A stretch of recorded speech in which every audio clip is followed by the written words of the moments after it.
Hello and welcome to That Show on the Weekend. I'm Dan and this is Steve, and we have a great show for you today. Stay tuned.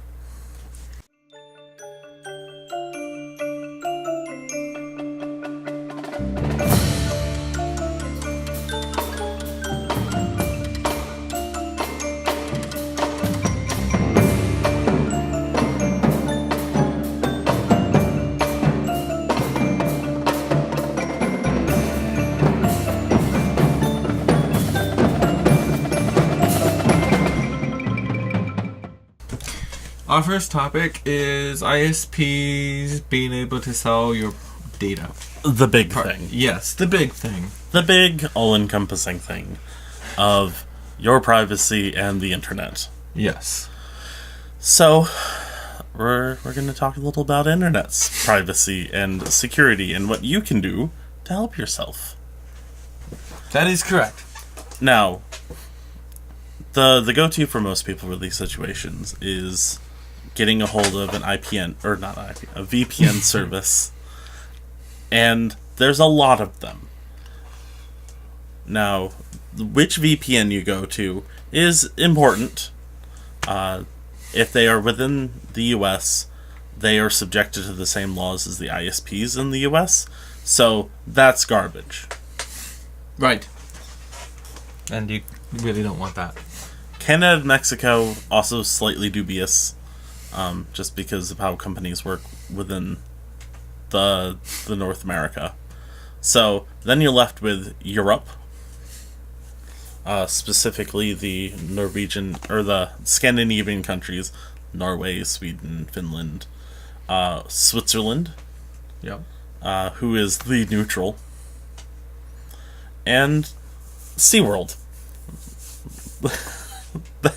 that one aircraft platform in the middle of the ocean that says that they are their own country. Mm-hmm. Yeah, they seem to be good.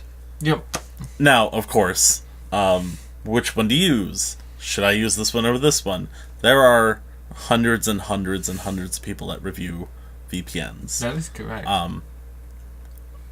Our suggestion is find something in Sweden or Switzerland. Switzerland being your best option. Yep. Now, some problems with using VPNs. You will notice a drop in your connection. More speed-wise. A higher ping and a reduced speed connection. Right, because you are now connecting to a remote computer, which then connects you to the internet. So you have to trade off, do I need the security or do I need the internet speed? Well, the thing that you should do, because your fingerprint, your digital fingerprint, is also is habitual. Yes.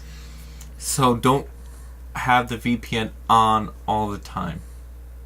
Only use the VPN, and I can only legally say for things like banking. And maybe anything you're under NDA on. Important. Oh, yes. And then turn it off when you're just browsing the web or whatever. And you don't need to hide anything. Now, the other important thing to do is, while this is not bulletproof, HTTPS everywhere. Yes. If a website allows you to do a secure connection through them, do it. All the time. Even if you're not worried about security, do it. And the fact that, 20% of the internet uses the protocol, right, is really sad. Like, it's been, 20 fucking years now? Get your shit together. Oh, if you can, put the VPN at the router level. Yes. Not at the computer level, because didn't we do something about where... right, because your operating system is sometimes not trustworthy. Yes. For example, if you're running Windows 10, Windows 10 has a lot of... it does a lot of data collecting. Mm-hmm. So, not 100% great to be using your Windows if you're like, I'm going to go do something I shouldn't be doing. Yeah. Granted, you shouldn't be doing something if you're not supposed to be doing it. Let's just put that out there. If you're worried about getting caught, let's say, trying to sell drugs on the internet, don't. We do not condone the use of selling drugs on the internet. That is our legal advice for you today. If you consider doing something illegal, don't. I'm sure if you get a lawyer, they will tell you the same thing. Right. Don't do it. Some free legal advice. Don't. Yes. But in terms of banking and... Right. If your bank isn't using HTTPS, call them. Yeah. Let them know. Call them and be like, why? Because if your sensitive information should only be going over secure protocols, if you're banking at, let's say, a local bank to your area, and they're just like, yeah, it's an HTTP, don't. Most browsers, modern browsers, will let you know when you're doing HTTPS, and it'll be green in the URL, and it'll say secure, or there'll be like a lock somewhere on the page, and it'll let you relatively know that you are in a better off than you were before kind of circumstance. Facebook offers HTTPS. Now, there are other privacy problems with Facebook, so that is like surface level lip service for that anyway. But their connection is HTTPS. Google, I think, enforces it now, doesn't it? Probably. Like, anytime you try to go to regular Google, it will make you go to the HTTPS Google. But the Facebook thing reminds... So can't anyone buy an SSL certificate, an HTTPS certificate? Well, yeah. So the thing with certificates is you can self-sign your own certificates. If you go to a website that has a self-signed certificate or a certificate whose signer is not well known, they will let you know. Firefox is very famous for letting you know, like as you're typing into a login screen, whether or not you should be doing that now. Which is really nice. I like that feature on Firefox that, like, you're typing, yeah, it says HTTPS, but the certificate, we have no idea who signed it, and also it expired. Right. You probably shouldn't be trying to log into this website. So make sure that you accept or trust the website now, you're going to, not just trust that you're using proper. If you're doing Google Chrome and you see that it says secure in the URL, you can right-click that and it will give you more information about the certificate, who signed it, things like that, and whether or not you should be using that website due to those things. They also, Google, I'm not sure if you've seen, like, gone to a website, but it will throw up this, like, scary screen that tells you, this website, oh man, we have no idea what's going on there. You probably shouldn't go there. Right. Like, web browsers will help, but you definitely need to put things into your own hands as far as security goes, especially on the web. Right. Also, as a more PSA announcement, use malware, Byte, or any sort of anti-malware. Yeah, make sure you're checking for viruses, just in general. You shouldn't run two antivirus software side by side, but you can run an antivirus and an anti-malware. It's recommended. Yes. Now, viruses, the best antivirus programs are really great at getting rid of them once you have them. Most active antivirus programs are meh. Like, in the jobs that I've had over the years, they have helped no one. If you are going where you're not supposed to and you are clicking things without thinking, you'll get a virus. They will not stop that. Like, maybe 1 out of every 10 they'll be able to help you with. Yeah. But whatever antivirus you have is mostly irrelevant. Just make sure you have one that once you have a virus, it can actually get rid of it. My go-tos are Avast. Avast is pretty good. It has a nice free version. The one built into Windows is fine. Yeah, so you don't have to pay for an antivirus program. There are enough antivirus programs out there that you will be able to find one that is free. My personal recommendation is Clam AV. It's open source. Or Panda, because it is a cloud-based antivirus program. So just so you know, antivirus software is for the viruses that have been around for a while. Anti-malware is that one cool kid in school that's hip on all the news. Right. Essentially is how that works. Malwarebytes is the go-to. Spybot, if it's somehow 2000 again, I would recommend. It was better back in the day. I have no idea what happened to that poor guy. Now, everyone knows, though, for those of you who are scared by all of this, everyone knows the safest computer is the one that doesn't actually exist yet. The most secure computer is the one not connected to the internet. Well, the one that's turned off, because somebody could come in So, doesn't exist. The next one up is turned off, then not connected to the internet. And then, although those ones are pretty much, not relevant for most people because people need them, then I would... The internet is fine. Yeah. It's great. You'll find things on the internet that you didn't know exist. You'll find things about yourself that you didn't know exist until you found those things on the internet. Yep. So what I would recommend for those who are extraordinarily paranoid, run a reputable VPN on your router. Only have anti-malware and antivirus on your computer. Now, run a virtual machine to browse the internet in, and that virtual machine which has antivirus. That's not necessarily best practices, because the host operating system can always look at what the remote or the guest operating system is doing. It's all about reducing risk, not making it zero. Right. So, as far as the VPNs go... And make backups. When you're trying to select a VPN, look for transparency. If you have to search to figure out what country they're from, don't get them. Right. We were looking at a few, and we were like... And I was like, where's that VPN from? And Dan was like... Mm-hmm. Yeah, some are prominently listed, either top or bottom, and some that you just have to look on them. So, it can say it's from, Sweden, but on the website you cannot find an address or anything that actually says Sweden, other than, we're totally Sweden, guys. Make sure that their headquarters are located in the country you want, because the way businesses work is the entire business, isn't it usually, even if they have a branch office in another country, the laws that govern the business are where the headquarters are? No?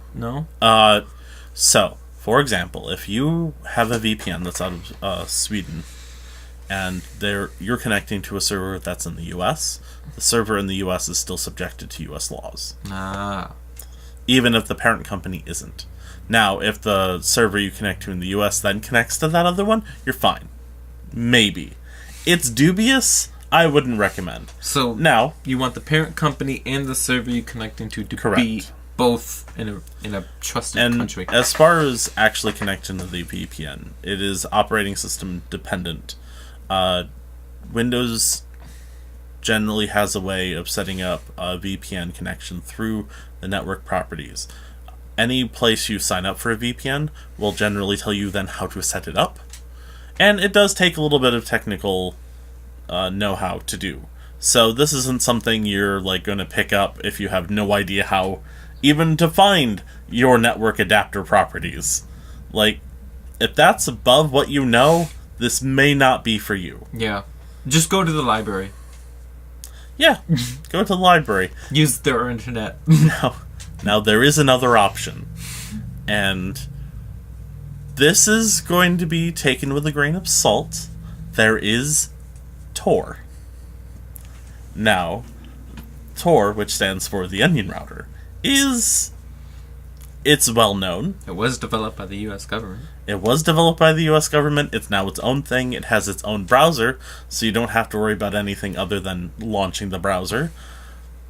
Now, there are some other quirks about it, mostly the darknet.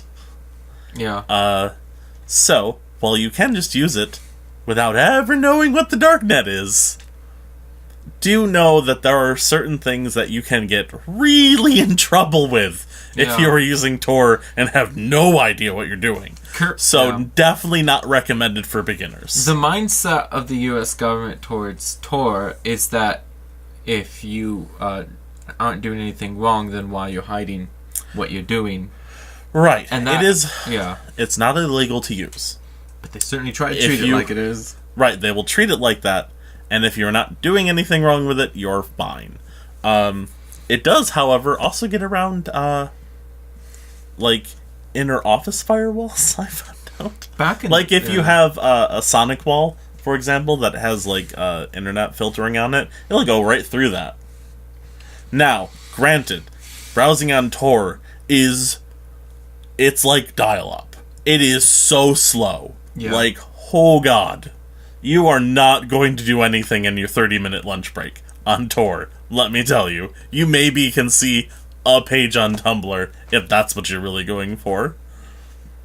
But yeah, definitely not recommended for beginners or people that don't want any kind of trouble. Because it can lead to some trouble, and I don't recommend it. It is an option, and we would be amiss for not mentioning it. Because it does what you want it to do. But it can do more than you want it to do, and that can get you in trouble. So what if you have a camera set up at a computer somewhere else that has its own VPN, and then through that camera you have a remote keyboard and mouse set up? It works, but it's obnoxious and also not as useful as you want it to be. So as far as options go for security's sake, if it inconveniences you to the point where it's not worth it, it's not worth it. Yeah. I can, drop a computer in the fucking ocean near London and have it Wi-Fi connect to something, and then when I want to use the internet at home, I'll just connect to that computer that connects to the Wi-Fi in some bookstore in London. Sure, it's an option. It'll do what you want it to do, but why? Yeah. Also, make sure, if you're worried about security, what operating system you use is also important. Apple OS X is fine. Windows is fine. The thing to know about both of those operating systems is that sometimes they will take some of your data for personal reasons. You can turn off these kind of things. The security problems in Windows 10 is really prevalent. It is by far the most problems out of every Windows. DOS is fine, though. If you want DOS and don't mind browsing through command line. Right. But you can turn off features. There's articles on how to do that. But again, Linux is fine. Some distributions of Linux aren't are good as others. There is a couple of Linux distributions that are meant for security people, or people that are very paranoid about security. Yeah. And if you are that person, if you are the, oh god, they can never know what I'm doing, they're for you. Figure out how to install Linux and do it. I guess you can talk about that. No, so you can go on things like anti-spybot or spybot anti-beacon and various other tools that can add a lot of the telemetry data to the host file, and so you can't connect. So Windows 10 cannot connect to the to their servers and give your data back, but it does come at a disadvantage. Oh no, you can't use Bing. Yeah. But Bing what? Bing but Bing! Bing, Bing is that search engine you use because you accidentally forgot to switch the default. Yeah. The Rick and Morty joke reference, what's your job? You install Chrome. Or Internet. Edge is like, what's my purpose? You install another browser. Yeah. Essentially. Yeah. Now, speaking of Linux and But on the server side of things, if you're worried about security, and you have many people with many computers on your network, you can still do that VPN thing, like business class VPNs. But mostly, what you gotta worry about is compartmentalizing and worrying about people doing stupid things. Well, yeah. So if you have avoid global administrators. Keep your administrators restricted to what they need to do and have no other permissions. Right. You don't want... Yeah. If you have a place and you have tenants, for example, and you provide them internet, it is important to know what you were getting yourself into. Because if any one of them is actually doing something like, I connect to Tor and sell drugs on Silk Road, and they find out that they use your internet, you might be liable for something. Yeah. So it is important to know that you can set up a firewall and filter things to protect yourself. It can be a dick move, but they shouldn't be doing certain things. It's probably better to allow your tenants to have their own cables drilled through the wall for you. Yeah. It's best to just let all of your tenants have their own internet and make them pay for it instead of you providing it for them. Especially if people of the college age are around, because, yeah. And you could put a rule in, probably, colleges historically have had a lot of problems with this. Morrisville State College has no filtering at all on their internet. Yeah, but they have their own IP, like legit. Like, yeah, each student has their own class 2 IP or something like that. Yeah, like, it's super heavy duty, but they also, in the entire New York SUNY system, have the highest rate of illegal downloads. So, like, yeah, our students have a lot of freedom, but we also have this other problem that we are liable for. So, keep that in mind. Yeah.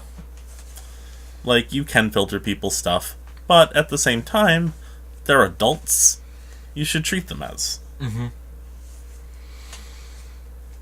Yeah, you do need to keep out for yourself and make sure that you are doing fine. Yes, because you fought the law and the law won, right? Something like that.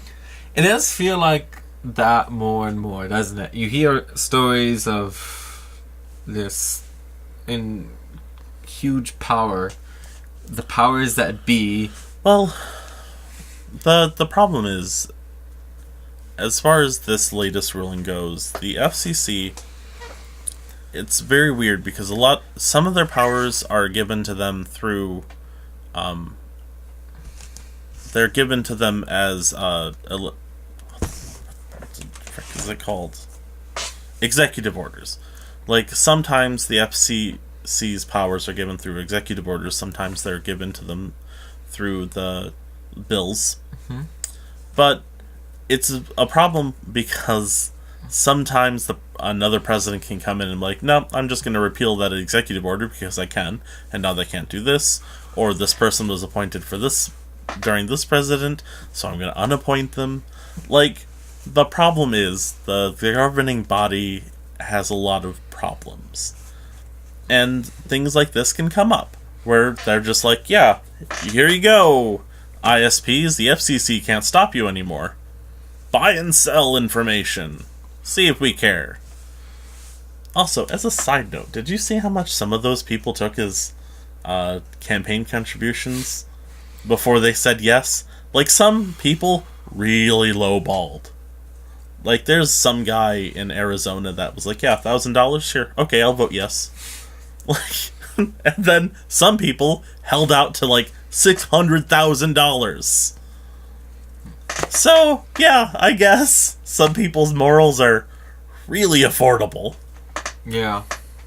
So, if you think you're gonna, like, be one of the people who just go out there and, like, let's do a Kickstarter and buy this information from the politicians, don't give them your money. Because, first of all, if you have a Kickstarter, okay, so ISPs are not going to sell it to you if they know what you're going to do with it. First of all, because no amount of money is going to be worth having Congress in the back pocket. Right. So, it's best left to companies or people that know what they're doing.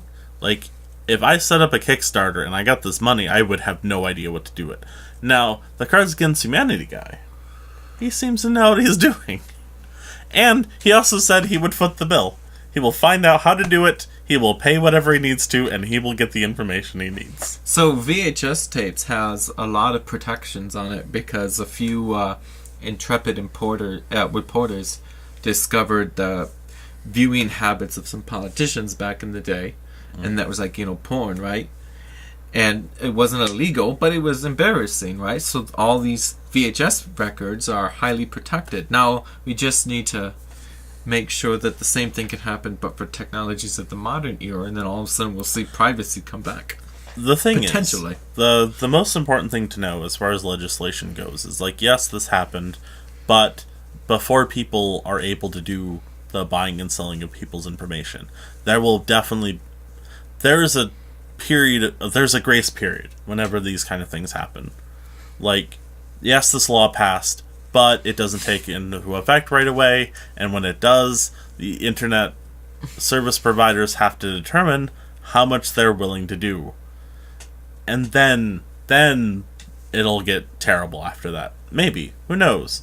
But when the inevitability happens where it will backfire on somebody that voted yes, like, before they can stop it or repeal things with laws, too much time will have passed for anything to be effective at that point. That's why you gotta protect yourself. Right. So do keep in mind that if you're going to have a problem, or if you think there's going to be a problem, do something now, and then wait. And remember that there is a certain amount of time that will pass before anything will happen. Yeah.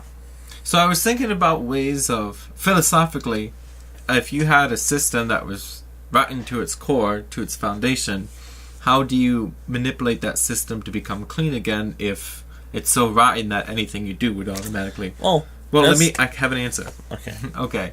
So, if you have a house with a solid foundation, what can you do so that the foundation has absolutely no control over it?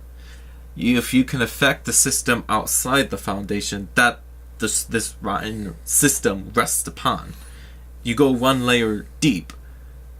So if you can somehow manipulate the dirt around the foundation has no control. You're supporting the system but it cannot be supported itself.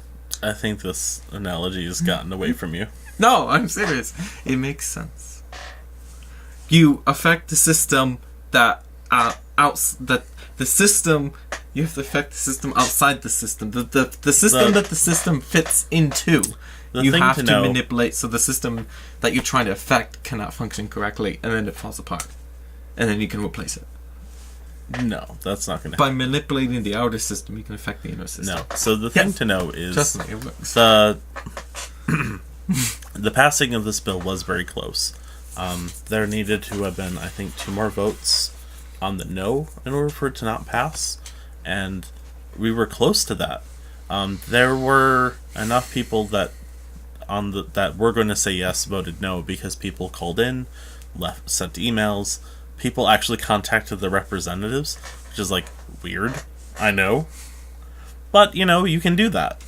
And while certain representatives, like Tom Reed here in Tompkins County, can eat a bag of dicks, like, you can still send him an email. Maybe he'll look at it, but he's not going to. I contacted my representatives and encouraged them to vote no on all of Trump's initiatives.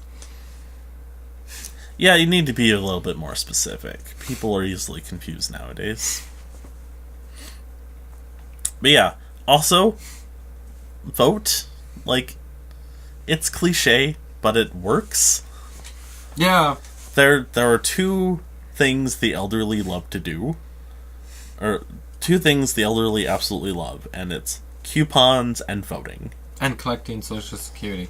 Some of them can. Not all of them can. You have to be a certain age. Or applying to AARP. You can do that at 50 now. You're not even retirement age. You can apply for AARP before you're a senior citizen at 55. That's crazy. Wow, my parents are almost there. Yeah. Just like 2-3 years away. Yeah. Oh, 55 or 50? 55 is you're a senior citizen. But you can apply for AARP as early as 50. Because it takes them like 5 years just to get... No, actually, it's really quick. But, so, like, the point is, you need to get out and vote because... So, voter disenfranchisement is becoming more and more of an issue. People below the age of 25 feel more and more as time progresses that their voices aren't heard. And... It's because they're not voting. I mean, it's sort of like the reason why no app development is on Linux, you know? Here's the thing. People below the age of 25 are voting now in, like, huge numbers. People 50 and up are voting in huge numbers. Now there's that middle people that have to start voting again, and they're the most apathetic as far as voting goes. I always try to get my coworkers, why'd you vote? Like, it doesn't matter, that's stupid, I don't believe it. My one vote won't be the vote that turns the tide. No. Think of statistics class. You don't want just one vote to win, because then it can be contested. You want to crush them. With all of the votes. You don't want it to be like one vote decided the election, and it was you! You, Bob, down the street, you're the one that made the vote decision. Like, it's one of those spillovers of everybody wants to be the important person. Yeah. It shouldn't matter. Anyone who doesn't vote should not be able to complain about the results because they didn't. Like, you can say that, but they're still allowed to complain. Yeah, I know. Because there are certain people that are barred from voting that would love to vote, but literally cannot vote because of extenuating circumstances, like felons. If you have been convicted of a felony of any grade, you are not allowed to vote. Yeah. It's really weird. Maybe because... If you live in Washington, D.C., you're not allowed to vote in the federal elections. Washington, D.C. has a lot of issues, too. If you are in Puerto Rico, you're allowed to vote for the presidential election. But if you're in the District of Columbia, as an actual Washington, D.C., you can't vote for the president. That's weird. Yeah, there really should be more like 55, 57 some odd states that are... We have these pseudo-territory, not states. No, we have territories. Yeah, and territories are like, what, we just have a lot of military bases on them and just say... No, we actually own them. They just haven't enfranchised as a state. But that makes sense. Like, Puerto Rico has a couple of times voted within Puerto Rico to determine whether or not they wanted to be a state, but they've said no more than once. I feel like it's like treated the same way as we treated Guantanamo. We own it, but we don't have to follow any laws because it's like... No, we do in Puerto Rico. They're a state without being a state. It's weird. They don't get a governor. And they can't vote in the primaries. And basically, Washington, D.C. is pretty much treated the same way. Well, so the reason Washington, D.C. is the way Washington, D.C. is it's supposed to be free of political affiliation, which is why it's on the Mason-Dixon line. Yeah, but the problem is the population of Washington, D.C. is like tens of millions or something like that, isn't it? Like, no. So the problem with Washington, D.C. is most of its population are people that work there. Like, as far as cities go, like, it has a decent population, but most of the people don't live there full-time. It recently got a mayor that's about as effective as the school kid who's on the school student council president or whatever. Like, the student president is about the same effectiveness as the mayor they finally got. Yeah, I mean, it's kind of... Well, there's still it's still a city. It still needs to run. It still needs to have somebody in charge of the city's legislative or city's executive branch. Like, he still has powers. He still has to, like, construction projects have to be approved by him, public works, that kind of thing. Like, he still has power, but, like, New York City has a mayor. Albany has a mayor, but it's also the seat of the governor. Hey, did you know there's now a cannabis caucus? It's So if you ever want any proof that it's always old white men who either screw you or do you good, it's like 5 old white men who are now have their cannabis caucus who's trying to get cannabis legalized in America. It's so obnoxious. Like, old white people, old white men specifically, are 90% of every governing body in the U.S., pretty much. And probably old people in general make up the majority of world's governments. No, not actually. Really? Like, Saudi Arabia, the average age of people in their legislative bodies is 30? And it's also 50% women. No. They've had a female president before we have, by the way, in case anybody was curious. Yay. Most of the Middle Eastern countries have had women in the highest executive... You know how many more votes Hillary could have probably gotten just by making that point? Like, we are letting Saudi Arabia win in this... No, I guarantee that. No, because everybody was looking at the damn emails. No. That really are meaningless. Right? Private email server. Like, that's a physical thing. It was fucking Gmail, okay? Let's be honest here. Gmail, Yahoo, like, these are private email servers. No. And besides, they're in the back pocket of Congress anyway, right? You could have just, like, asked their local Google rep, hey, can we see these? Yeah, sure. Yeah, because Google does that. Unlike that one guy that had that one email... I forgot the name of it, but there was the one guy that was running the super secure email, and, like, one time somebody asked for the emails for one of his clients. He's like, no, I can't do that. It's against my terms of service. And they're like, but you have to. And he's like, nope. And deleted the whole thing. Like, all of it. Burnt. It's like, now find those emails. Unless a politician has committed a heinous crime,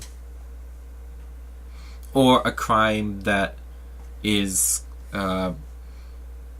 contradictory to a position that, like, if they hired for embezzlement and they're going for the treasury, unless anything like that has happened, I really don't care, because people are weird in their off hours. I don't care who you are. You've done things that is not politically correct, and everyone has that. I don't really care.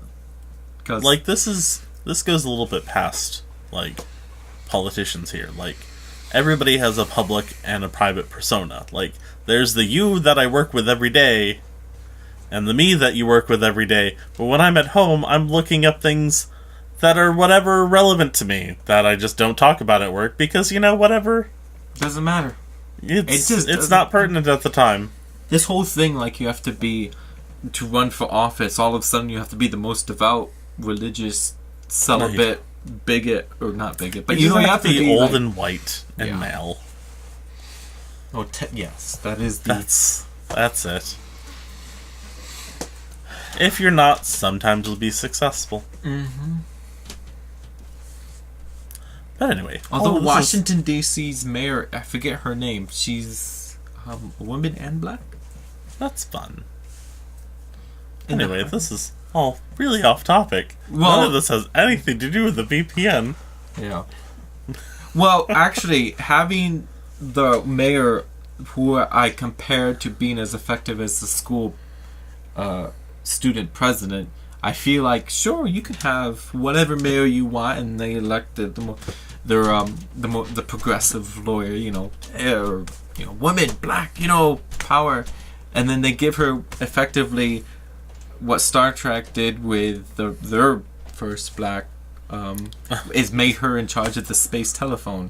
Right. I mean, great, but we're also going to offer you the least effective position. It's still a slap in the face. It helps that there's visibility and people are getting elected into positions. Yeah. They're just not getting the right positions. Right. And you can't blame her for winning an election and getting that position, because it seems like it's super important to her. Yeah. Like, the Syracuse mayoral elections are coming up. I have no horse in this race. I'm just glad that they're happy to try. But I have no idea who the mayor of Syracuse, New York is. Yeah, I don't know. All I know is that New York has 2 governors, upstate New York and New York City itself. I believe, right? No, we have one governor. Because New York City has a mayor. That's effectively like the governor of New York City. Okay. But he's a mayor. So maybe it's because I was reading somewhere that the mayor of New York City has, because of New York City has so much more power than the average mayor. Well, that it's effectively like the governor, quote unquote. No, because if the governor steps in and uses his governorial powers, then, whatever. The mayor of New York City can't stop him. Yeah. He's just a mayor. Granted, New York City is a very large city. Well, it's a pretty... But all it does, so the three things you need to know about New York City as far as the rest of the state is concerned. There's a state attached to New York City. Apparently that's how everybody views it. There's New York City and upstate New York. Though if you're from upstate New York, we get very territorial. 2, any weird laws we have are because New York City exists. Like, laws that govern residencies, or how many people can be in an apartment complex, how tall apartment complexes can be, and like Oneida, New York, are still determined because of laws for New York City. And 3, New York City and Yonkers have their own tax laws. If you have, they get the state income tax specifically. So if you work outside of New York City, your state income tax goes to Albany. If you work in New York City or Yonkers, they get your New York state income tax. Yeah. Because they need the money, because they're such a large city. Also, New York State is very purple. So New York City is blue, upstate New York is red, and the whole thing becomes purple. No, actually, upstate New York is... Seneca County is very red. Deep blood red. Right, some counties are red, but they're mostly moderates. Mm. And, like, central New York is what I call upstate Democrat. They're conservative, but they generally vote Democrat. Like, Oneida has a Democratic mayor. Their policies are very conservative. It's really confusing. Like, Bill Clinton, huge in New York. Not just in the city. Like, everybody loved Bill Clinton. Like, Syracuse, Utica, the things around Utica, like Buffalo. Like, everybody was like, really, really likes Bill Clinton. And there are a lot of ancient mythology names that are now either cities or county names, of like Ithaca. They're not mythology, they're actual, like, there's an Ithaca or Greece. Yeah, no, and then wasn't Syracuse a name from a text? Rome. Yeah. It's an Italian city. But yeah, so anyway, yeah, New York's weird because they'll vote Democrat most of the time. And, like, their representatives sometimes are conservative. But overall, New York is a liberal state. Not just because of New York City. You know, I used to believe in the stereotype that all old white men were Republican. And Then you lived in Ithaca. Yeah. Then you're like, wow, look at that cute, adorable old couple wearing Bernie Sanders shirts? Who are you people? I don't understand it. I feel like there's the Ithacan hippie. And then, which is more like Woodstock. Ithaca, well, actually, Woodstock's near Rome, New York. In case you didn't know, well, there's Woodstock's in New York. There's the stereotypical movie and sitcom hippie. And then there's Woodstock-style hippies, which are activist-style hippie. Well, there's the classic hippie and the crunchy hippie, like the granola hippie, which is the modern age hippie. I feel like those are the actual terms. I feel like Ithaca has more of the activist style hippies because I feel like the crunchy granola hippie, not the classic hippie. Really? Yeah, that's it. Those are your hippies. Those are the official terms: is crunchy hippie and I went to Woodstock. Oh. And Ithaca has a lot of both. No, I've heard from people that customers who I've made good friends with who are black or ethnic in some way. Non-whites have told me that from their personal experience that Ithaca is only feels liberal if you're white. And they said that they still suffer the same discriminatory. Absolutely. And I'm like, oh. I used to think Ithaca was inclusive to everyone until these people were It's very interesting because, yes, that is the case most of the time. But you also have to remember a lot of, like, everything around Ithaca's Republican conservative. Oh, yeah, you drive 5 minutes outside the Ithacan border. Yeah, like Groton or Dryden or Newfield. Not so much Danby, because Danby's got a lot of spillover from Ithaca College. There's a sign out there that says Danby Democrats. Yeah. I have not looked that up yet, though. Right. It is an issue, and they're addressing it. We collectively are addressing it. And when addressing problems like that, you have to internalize that yourself before you can expect other people to do the same. Be the change you want to be. Yeah. It's cliche, but it works. Yeah, so get out there and vote. Like, if you want things to change, exemplarize the changes you want other to be. And hope. That and gerrymandering. Oh yeah, gerrymander the crap out of things. Like, if you look at our district, it's like Tompkins County, and there's just line straight across the state. And that's how we keep getting Tom Reed. Just zoop. They just draw because in New York, for whatever reason, the people that are the representatives get to draw their district lines. Oh, yeah. You know... No. Okay, no. Actually, we passed a law that says the district lines need to be drawn up bipartisanly using census data, and then that goes up to vote, and then if everybody votes no, then they redraw the lines again, that can go up to vote, and if they vote no again, they get to draw their own lines again. So, in other words, if you vote no twice, go back to the old system. Why don't we just separate the entire country like you would a graph paper and just say those are the districts? Well... Or, you know, like... okay. Why isn't it just statewide? Why does it... First of all, the Electoral College, you know, you just pass enough money to these people who are the electorates. Actually, the Electoral College is a lot weirder than that. There's a chamber in every capital that they meet at. Yeah. It was designed to, I guess, not have... let people's voices be drowned out. But it's like, now that we have... machines that can count everyone's vote. My understanding is the original reason for the Electoral College is that a lot of the Founding Fathers didn't trust the general population to make wise decisions for themselves. And so, theoretically, faithless voting shouldn't be a problem then. But it is. In 30 states, faithless voting comes with fines. So if, like, your district tells you have to vote this way, and you're the Electoral College delegate, you have to vote that way. Otherwise, you're a faithless voter. And some states don't penalize you for that. You know, there was, Mass Effect had that.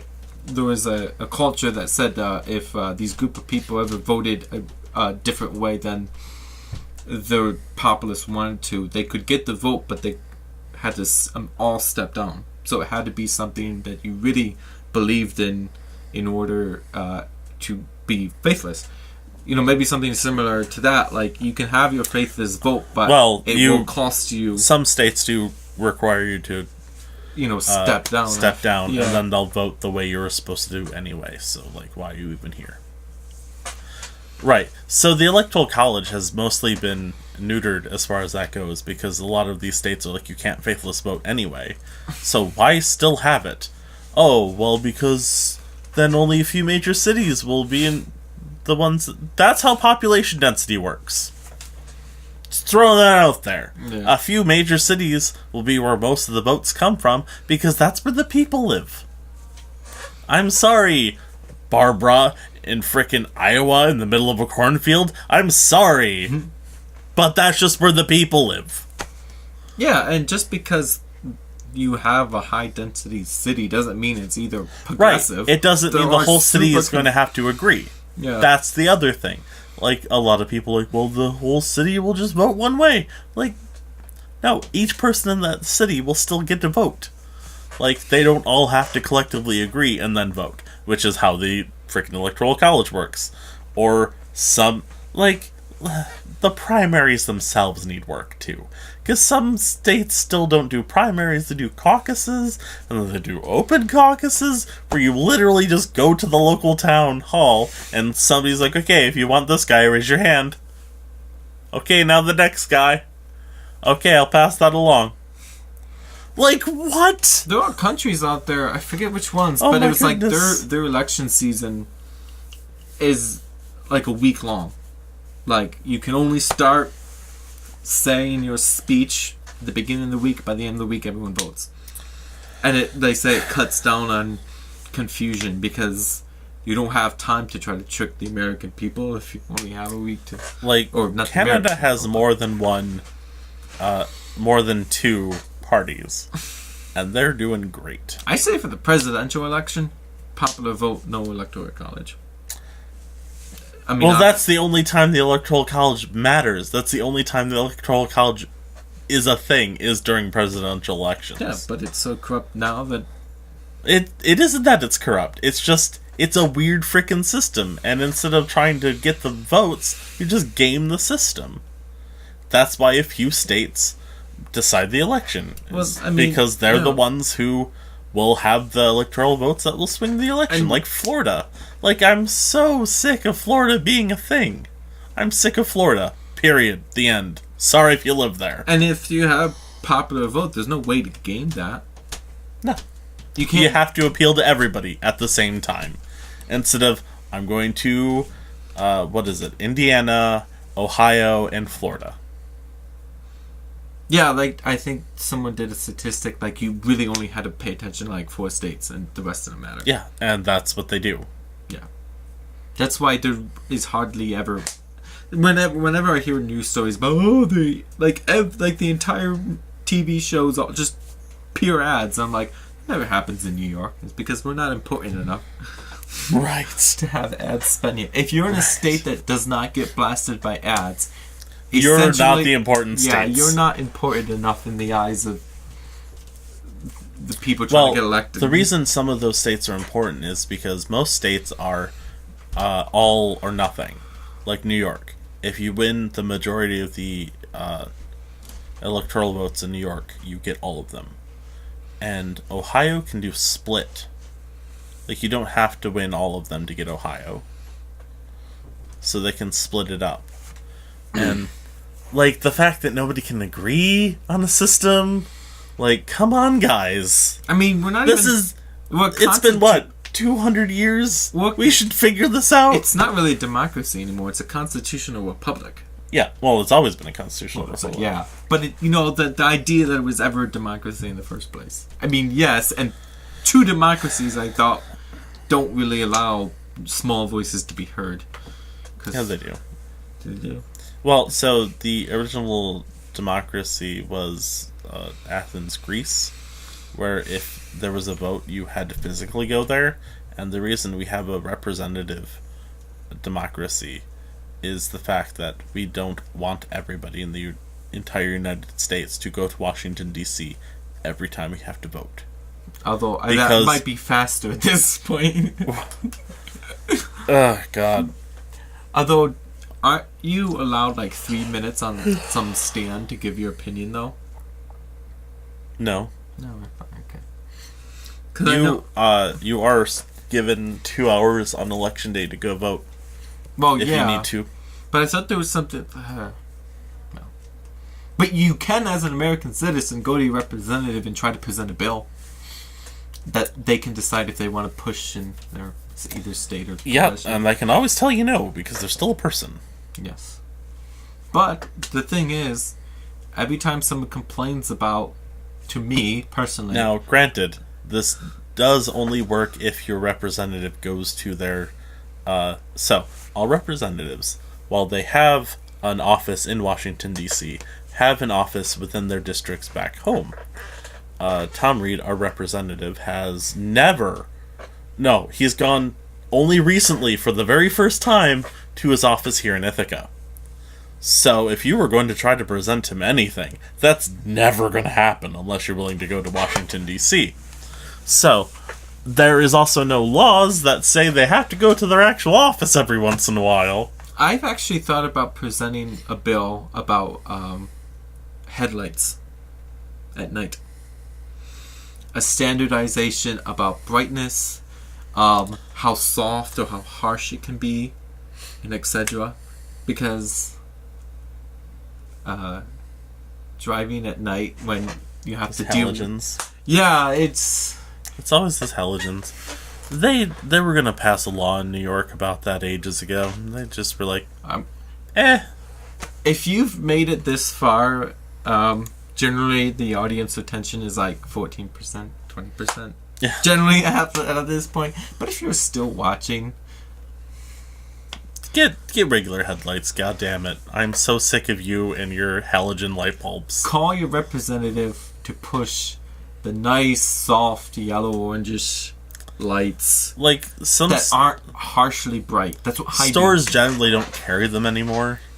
Like, what really pushes whether or not something is going to keep going isn't laws. Usually, it's just they stop carrying them. Yeah. Like, if you get enough stores to be like, no, don't carry those lights, then everybody in the local area stops buying them. Because they're like, well, I can't get them at Walmart. I can't get them. Until you get enough people crashing their cars, and the reason is that, god dang it, It really isn't a problem, to be entirely honest. Like, yeah, it sucks. It hurts your eyes a little. But if you're staring at the other car's headlights, you are not looking where you're supposed to. Well, even what you do in the book, I always look at the little white line. Yep. But even still, looking at the white line, it is so harsh at times. Well, right. So then If that just becomes a debate of whether or not you should allow people to have high beams. How many headlights should a truck have? The answer is 2, not 8.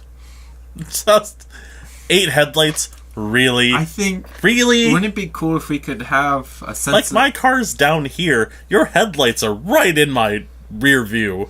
Like, oh god. Just, you don't need that many headlights. I think there should be a mandatory feature in cars that, people can keep their headlights on as long as they want, but this particular photovoltaic sensor in the front of the car that detects if there is a bright light incoming hitting the sensor, it switches to low beams. So it's called an auto dimmer. It's been around since the 1960s. But it should be enforced. Well, obviously I know the technology has been there for a long time. But actually that was going to be a thing, and then it never became a thing, because at the time, not even seatbelts were, like, a thing. Like, you didn't have to have a seatbelt in your car at the time that they were trying to get auto dimmers passed.